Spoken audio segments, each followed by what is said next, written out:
Listen-only mode. Hi everyone, welcome. We're now ready to begin today's webinar, Retaining Talent, Replacing Misconceptions with Evidence-Based Strategies. I'm Virginia with Rutgers Executive and Professional Education, and I'll be your host and moderator.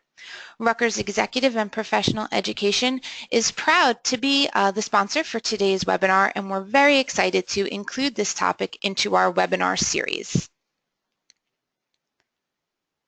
We encourage everybody to send us your questions throughout the presentation. To do so, you'll click the orange arrow. This opens and closes your controls. You'll type your questions into the question box and press send at any time. We will respond to all questions at the end of the presentation in our question and answer session. This webinar is being recorded, and a link to the archive version will be emailed to you by early next week. It's now my pleasure to introduce our instructor. Dr. David Allen is a professor and chair of the Department of Human Resource Management at Rutgers School of Management and Labor Relations, as well as a distinguished research environment professor at Warwick Business School. Dr. Allen's award-winning research has been regularly published in the field's top journals, and he is the author of the book Managing Employee Turnover, Dispelling Myths and Fostering Evidence-Based Retention Strategies. David, please take it away. Thank you, Virginia, and welcome everybody. As Virginia said, my name is David Allen, and I'm a professor here at Rutgers, and I study and teach about a variety of topics related to the study of people at work, but probably my favorite topic is exploring why and when people choose to quit organizations and the effect that turnover has on organizational and firm and unit performance. Today I'm going to be talking about a few of the ideas that I summarized in a recent book. Most of my research has been published in scholarly academic journals that aren't that easily accessible, and so starting in 2008 at the request of the Society for Human Resource Management, I began summarizing some of that research into some hopefully pretty user-friendly formats, and these are some examples that you can get access to. What I'm going to do today is I'm going to focus in on three myths that I have found to be pretty widely held among managers and among students that relate to people leaving organizations. And then at the very end, I'm also going to talk just a bit about sort of the current state of the art of trying to measure and investigate turnover within your own organization. But these are the three myths that I'm going to explore. One, turnover is bad. Two, people quit because of pay. And three, exit interviews are the best way to find out why people quit. So the first one, is turnover bad? I'm actually not going to spend a lot of time with this group convincing you that turnover can be disruptive and costly and harmful, because we know that it can be, and I assume that if you were interested in this webinar, it's because you know that how disruptive and costly it can be to an organization. But one thing that I found in my action research with a variety of different types of organizations is that turnover is not always bad, and organizations don't always do as good a job as they could of identifying and measuring different types of turnover. So for one example of how not all turnover is bad is that the turnover rate in an organization is always relative. I've had organizations that I've worked with annual turnover rates of more than 400%. So they're replacing their entire workforce every few months. But I've had other organizations for which an increase from 4% to 5% annual turnover among a particular employee group is a really big deal for what they're trying to accomplish. So in terms of measuring turnover, it's important to get a handle on what the appropriate turnover rate is for your context, and to keep in mind that we don't usually want it to be zero. Usually the zero turnover rate would not be considered particularly functional, and so we need to think about what is an optimal turnover rate in a particular context. Another issue that I see many organizations dealing with is that when they measure turnover, employee turnover, and try to take action on it, they don't make fine distinctions among the types of turnover or who is leaving the organization. So one example of that is the distinction between voluntary and involuntary turnover, where voluntary is when the employee chooses to leave for whatever their reasons are. And involuntary turnover is when the organization makes a decision that they're going to end the employment relationship. And if those two types of turnover, they can both be important in terms of their impact on the organization, but they're very different. They're driven by different things, and they have very different types of outcomes. And so not making a distinction among that makes it difficult to really diagnose what's going on. And we're focusing today more on voluntary turnover and how organizations can prevent certain people from leaving. And that's the key next point here, is that not all turnover is dysfunctional. So a dysfunctional turnover would be when somebody chooses to quit who the organization would prefer to keep. So they're a good performer, or they're a good citizen, or they perform a really critical role that's hard to replace. On the other hand, sometimes turnover can be functional. If somebody decides to leave who is not a very good performer, or is disruptive or toxic in the workplace, or even in some cases if they're just in a role where it's pretty simple and inexpensive to plug another person into that role, then the turnover may actually be functional, especially to the extent you might be able to replace that person with a better performer. I'm not sure if everyone can still hear me. Virginia? Yes, I can hear you. Yeah, I think I'm sorry. Everything on my computer just said GoToMeeting had a technical error and shut down. Oh no. But should I keep going? Yeah, keep going. And I just got some feedback that we can hear you and we see your screen. And if nobody, Okay. yeah, I think we're good. Okay. I can Do you have your slide? talk through it, and I have my slides on hard copy, but you're not I able can't see my screen. Maybe what I can do is I can make myself the presenter and I can pull up your screens and I can advance it for you. How's that? That would be really helpful. All right, so if everyone could just bear with us for 1 second while we just make this change. Okay, I'm going to pull your slides up. Okay.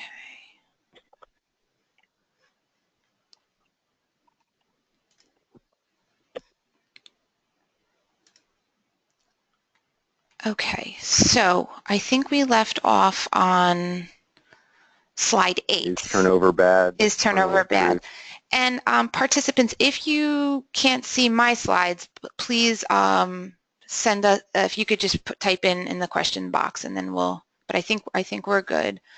Okay, I got some feedback to please maximize, but you know what, Rob, I am maximized.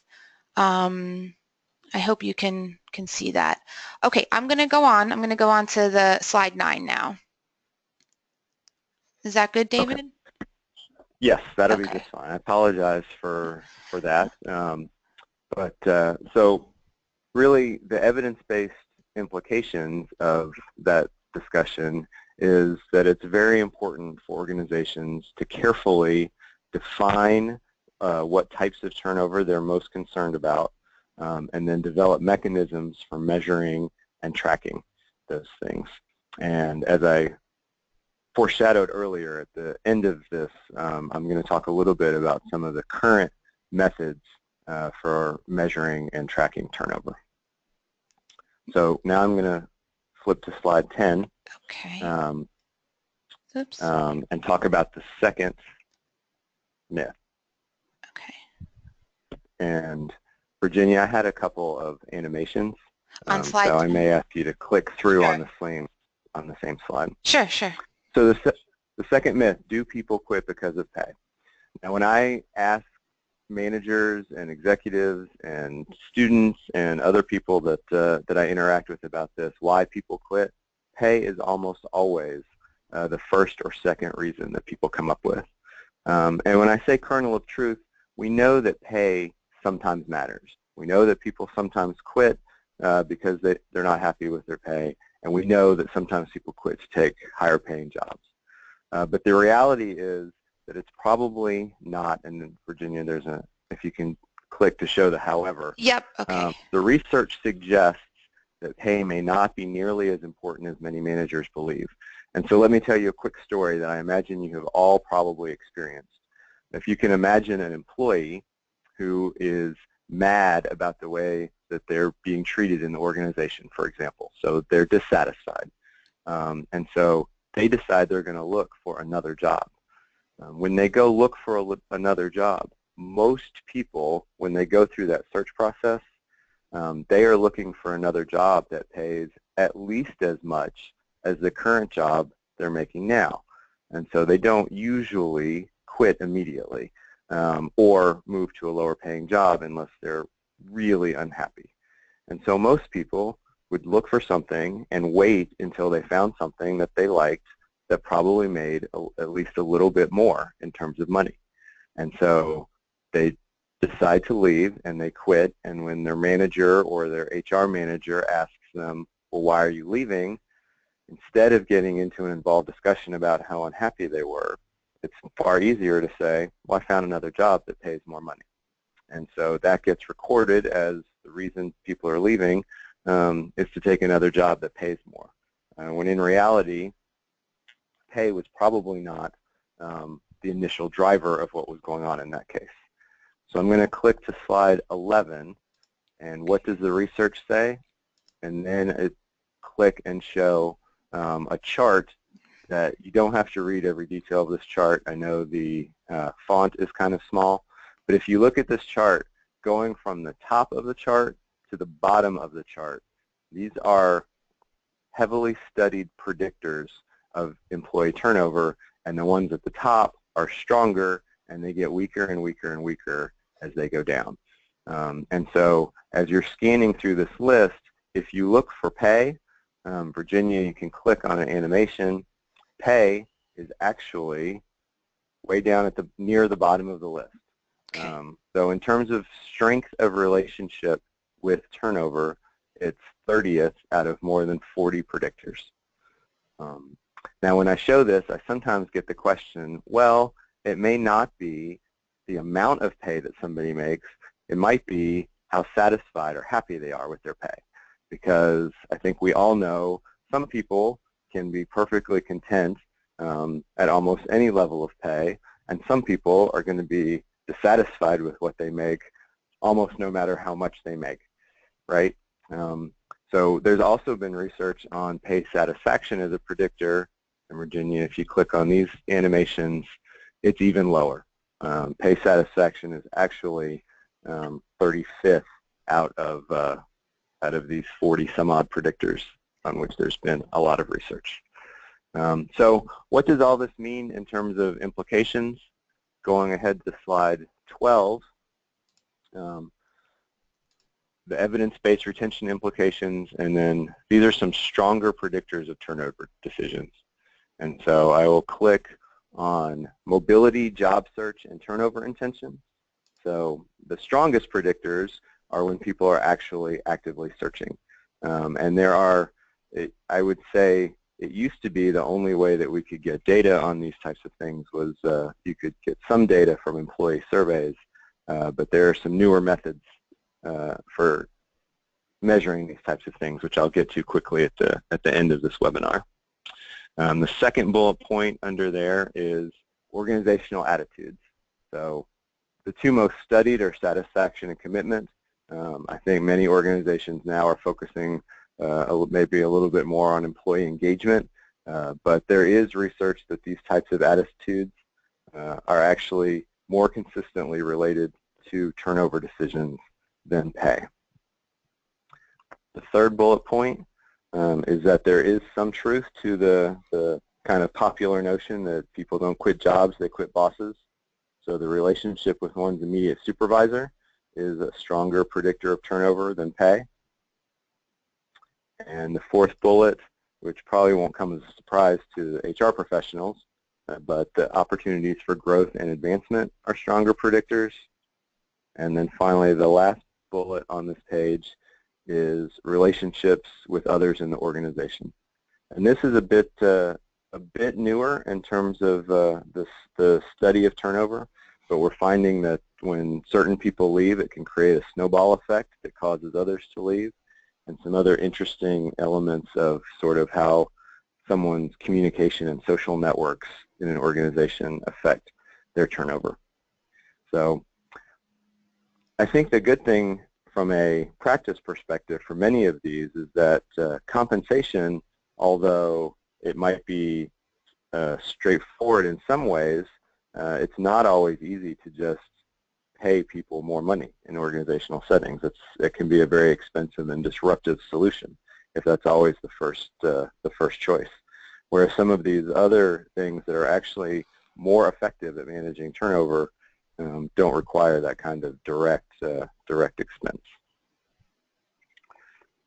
Okay, I'm going to click forward now to slide 13, which is the third myth for today, which is are exit interviews the best way to diagnose turnover? So click on the kernel of truth, which is that exit interviews can provide useful data on why people leave. We know that organizations use these. In my experience, this is probably the most common way that organizations try to figure out why their employees are leaving the organization. And you can certainly learn some things about why people leave. However, there are some pretty significant limitations to relying exclusively on exit interviews.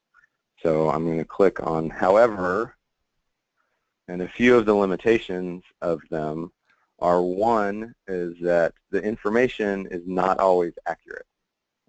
And what we mean by that is that what we often find is that when people are leaving and have to provide an exit interview, there are some motivations to provide less detailed information and not to complain too much about the organization, not to say bad things about bosses or coworkers, because there's perhaps a realistic concern that people don't want to burn bridges when they're leaving the organization. So, for example, one research study showed that when an HR conducted exit interview done at the time of an employee's departure, only 3% of those who were leaving said the reason they were leaving was because of leadership. But when a follow-up was done 6 months later, more than 30% of that same group of people said that they actually left because of their supervisor. And so that is one limitation with exit interviews. Another is, and these last two are sort of related to each other, is a problem with something called sampling on the dependent variable. And really, all that means is if you're trying to study an outcome, if you only study one half of the outcome, then you lose really important information. And I'm afraid we do this all the time in organizations in a variety of contexts. If we want to know why organizations are successful, we look at a sample of successful organizations and we see if there are common characteristics there. David, I'm sorry. The problem with, can you just tell me what slide we should be on? We're on slide 13. 13, okay. Sorry. Okay. Okay.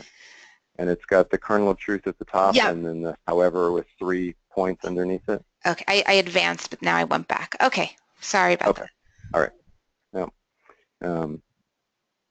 And it's the same with exit interviews, where if you study only the people that leave and not the people who stay, then the information that you get might be skewed. And so I'm going to show an illustrative example of that. If you click to slide 14. Sure.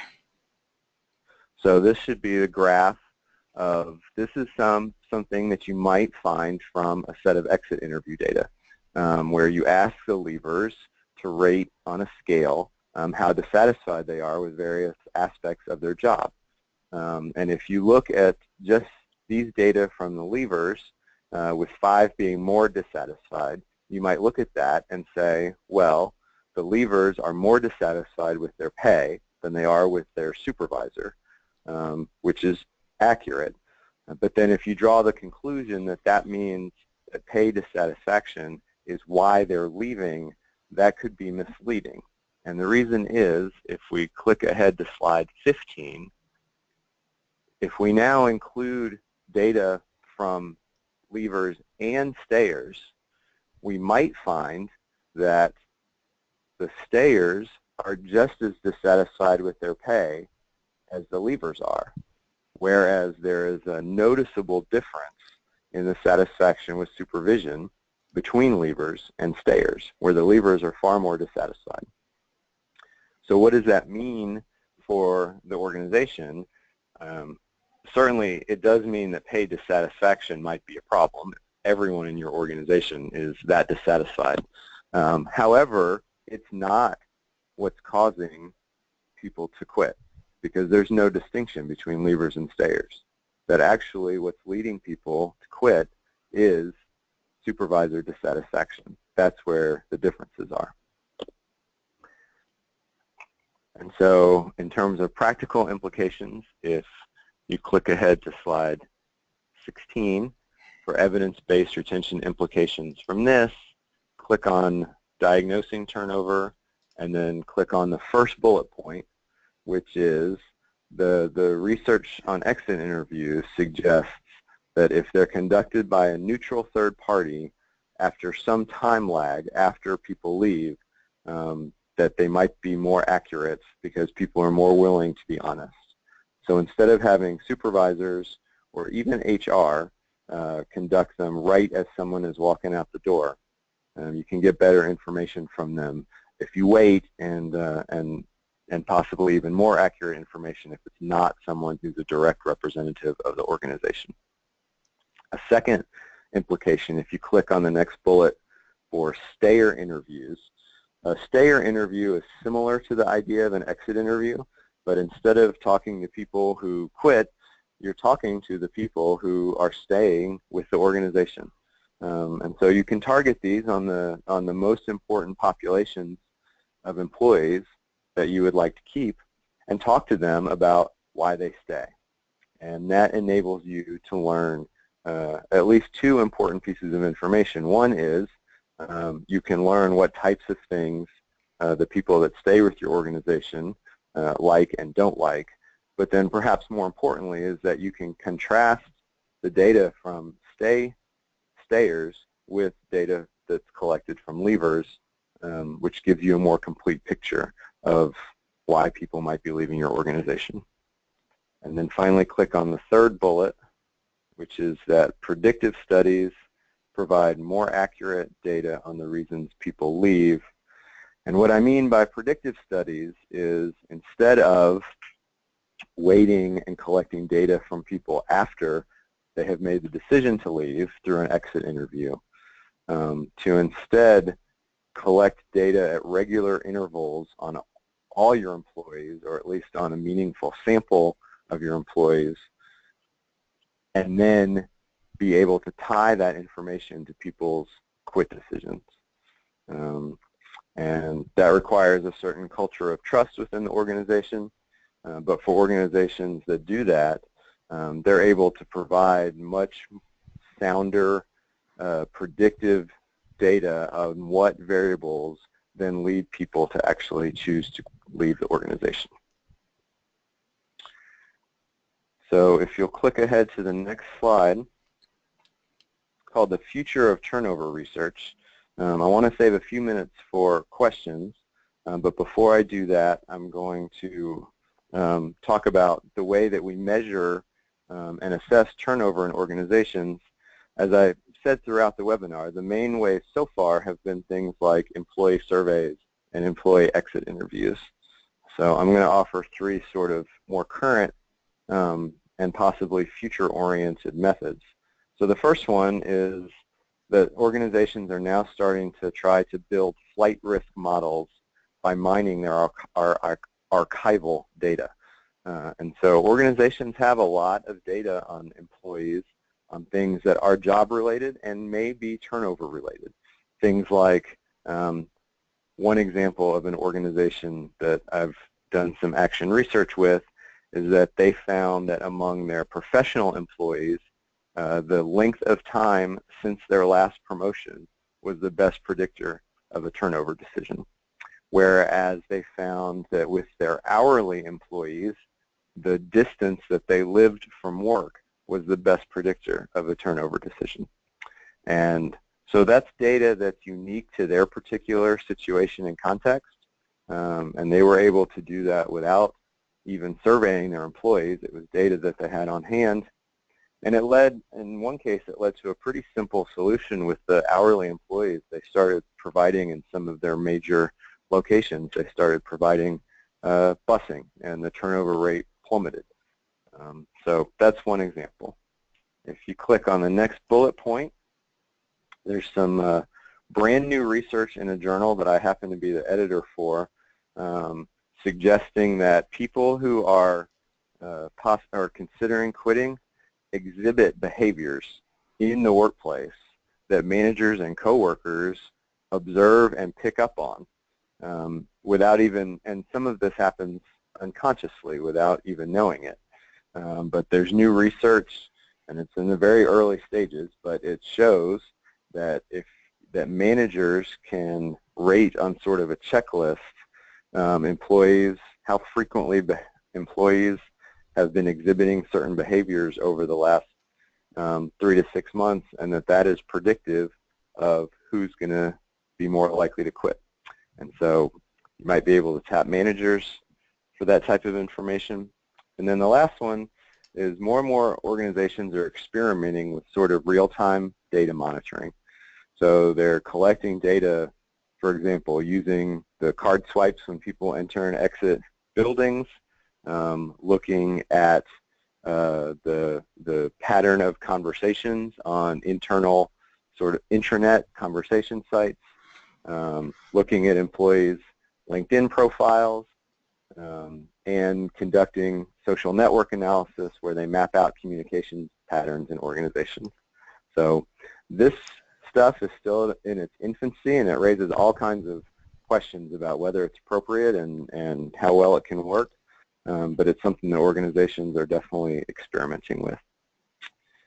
And I think that is about the time that I need to spend on that part of it, so let's open it up to questions. Okay. Well, David, thank you so much for this great presentation. I think even with our technical difficulties and with me taking over the reins of advancing the slides, this was very informative, so thank you. We did get some questions that were sent to me. So our first one is, how often would you recommend the stayer interviews be conducted?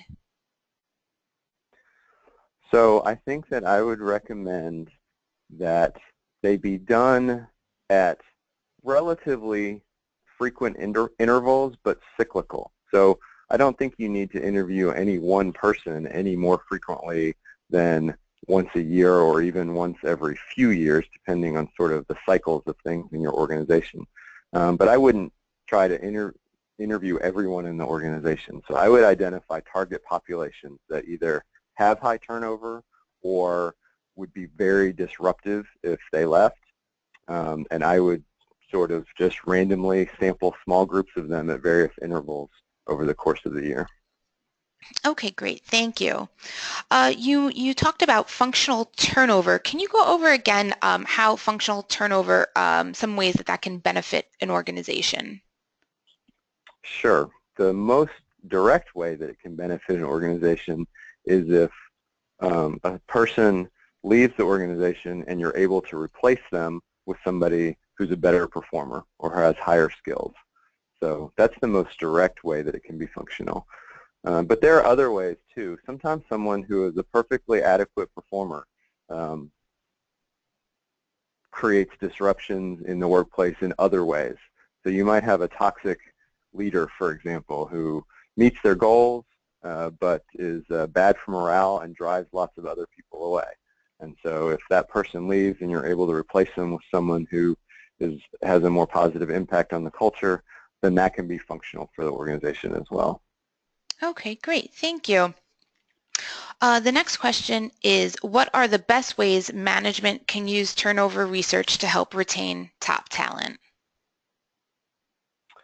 Well, I would say the best ways are, one is to incorporate the idea of collecting data from multiple sources. And so from leavers, from stayers, from your own archival data, and to the extent you're able from your own, most organizations do some sort of employee surveying. So using those multiple data collection sources can give you a much richer perspective on what's going on than just saying what's very common, where you say, okay, well, our turnover rate was 12% last year, and this year it's 13%, so it's going up, so we have a problem. So I think that is one way. The other way, I would say, is to use the research to help you develop a bit of a more scientific mindset about investigating the way that the turnover processes work in your organization. So I think there is a lot of specificity to each context, and in some sense, HR professionals can act like detectives in trying to figure out exactly what's going on. Okay, great. Thank you. We are getting more questions, but to keep us on our time limit, we're going to end the question and answer session right now, but I will funnel your questions to David and email you the answers. So this is that was our last question. I want to let everybody know that the webinar is approved for 1 business recertification credit through HRCI and 0.5 professional development credit through SHRM. Please contact me. My email is below to get the codes to claim this credit. We want to thank everybody for participating in today's webinar. We would like to extend a 20% discount on our programs offered this fall and in the spring. You could see we offer a variety of programs in human resource management, management development, leadership development, and project management. Please go to our website, epe.rutgers.edu, and when registering, please use the discount code webinar 092116. Also, Rutgers School of Management and Labor Relations will be at the Garden State SHRM conference this upcoming weekend. Please visit us. We're booth number 409, and David will be presenting a session called Network HR on Sunday at 2:15. So please make sure to check that out. So this concludes today's webinar. David, thank you once again for this great presentation, and participants, thank you as well. As I mentioned, a link to the archive version will be emailed to you by next week. We hope to see you in future webinars and also in future workshops. Again, for more information, please visit our website, epe.rutgers.edu. Thank you.